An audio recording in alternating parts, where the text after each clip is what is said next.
What made that such a quick decision for you? And then how did that extra year kind of prepare you for what you're going to go through now? Well, just for me, the only reason why I even opted out in the first place was just because the way the Big Ten was kind of handling it at that time. It said that the commissioner came out and said that we will not revisit this idea.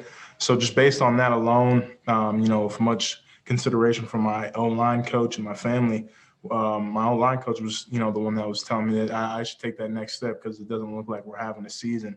So with that being said, though, I told my online coach as well as Coach Day and our athletic director, Gene Smith, that if we're back on, then I'm 100% all in. And it's because I still had a lot of stuff that I wanted to prove, not only to not only in the Big Ten, but also to my teammates. Really wanted to be a leader and step into that role. And I just felt like I still had a lot of work to do. So I'm happy I went back that last year because I couldn't have imagined watching the national championship game from home. So I'm happy I came back, and I definitely think by playing this year has put me in a better position than not playing football at all. Matthew? Hi, Wyatt. Wondering your thoughts on Justin Fields ending up in the division. I'm sure you saw in the schedule it's going to be a while until you guys face each other, but just your thoughts on kind of what your team is going to be going up against with Justin Fields in Chicago for presumably a long time. Right. No, Justin, he's a competitor. I love him. Obviously when we play him, it's going to be more of a love-hate type deal, but he's a competitor. He's a true student of the game. And, I feel like I said, since he's a competitor, we have competitors on our team as well. And I think it's going to be a great matchup because I know that he's putting everything into it, both on the field and off. And we definitely need to come ready to play. He's a great player. And there's no doubt in my mind that we will.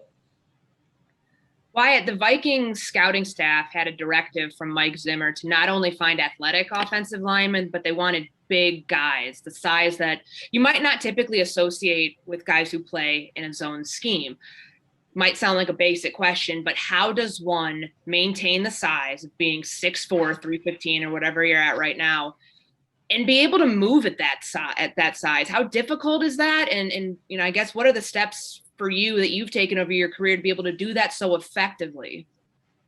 Yeah, so really it's not a huge jump for me. Fortunately, I was at Ohio State. We ran a zone. We were a tight zone and wide zone team in the run game, which is pretty much the same type of stuff that we do now with the Vikings. And for me right now, the only thing that I really need to focus on getting down is the overall terminology, because I understand the concept. I understand the aiming points on blocks, but I would just say, it's not something that's new to me because I was asked to do this type of stuff at Ohio State. So really, it's just about repetition, practice, and as far as moving quick, being at my size, it's never really been a problem for me.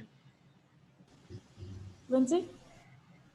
Hey, Wyatt, welcome to the team. I'm just wondering what these last couple days have been like for you, just kind of first impressions of the facility and being here in Minnesota. And I know you guys had a walkthrough, but how excited are you to just, have practice this afternoon?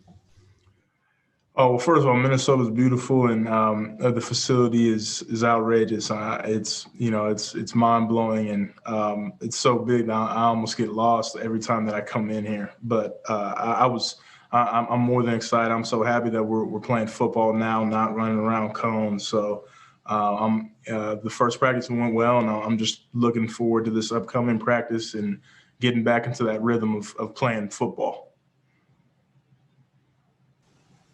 Dave?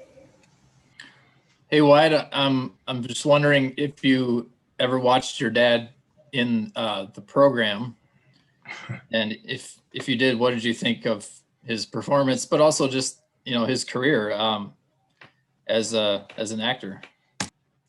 Well, see, it was funny because my dad, I didn't find out that he was an actor until I was probably about 6 years old, and that's actually the first time I saw the movie The Program, because we were over at a family friend's house and they put it on. I just remember hearing some pretty explicit scenes out of my dad's mouth, and I was kind of like, "This is you?" But No, it's really cool. And, my daddy's super humble about it. So, as I got older, when I asked, he started telling me about all the stuff that he's been in.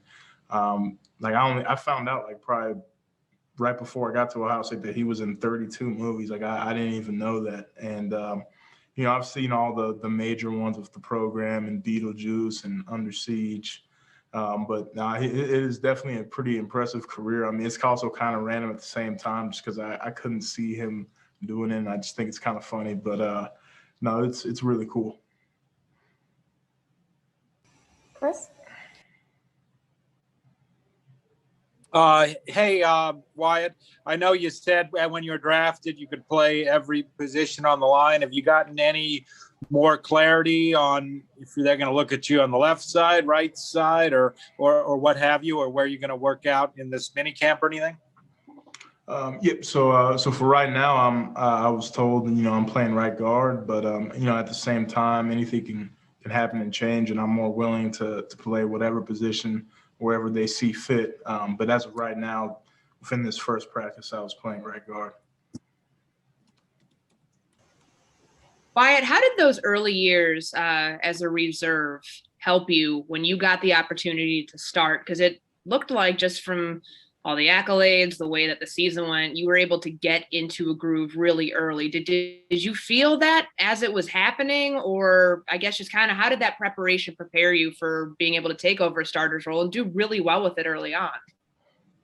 What's really sitting out those first 2 years was probably the hardest 2 years of my life as far as football is concerned, just because it's something that I care about truly. So, for me, obviously being a California kid, I didn't go all the way out to Ohio to sit on the sideline and just be satisfied with being a Buckeye. I wanted to go out there and compete and help my team win games and not just to be a practice body. So within those first 2 years, I just was so motivated just to keep going and really to just try to outwork everybody, especially in the offensive line room, and trying to really put myself in a position to where I can go in and succeed. And that second year, I really treated every single practice as if I was a starter. And I feel like when the time came for me to play that second year and I started those 2 games and I played at extremely not just average, I played above average in those first 2 games. And I feel like I was really able to build off of that into my 2019 season and so on to my 2020. So I think those first 2 years not only taught me a lot about football, but also taught me a lot about myself. And I know you had that knee injury in the national championship game. How are things with your knee? What's the recovery process been like this offseason? Oh, it's been good. So I was dealing with a knee injury actually kind of all season long. And at the national championship game is when it got the best of me in that second quarter. But I didn't have to get surgery or anything like that. I'm fully cleared. I'm 100%, and it feels good. And at the moment the season was over, I was rehabbing it consistently.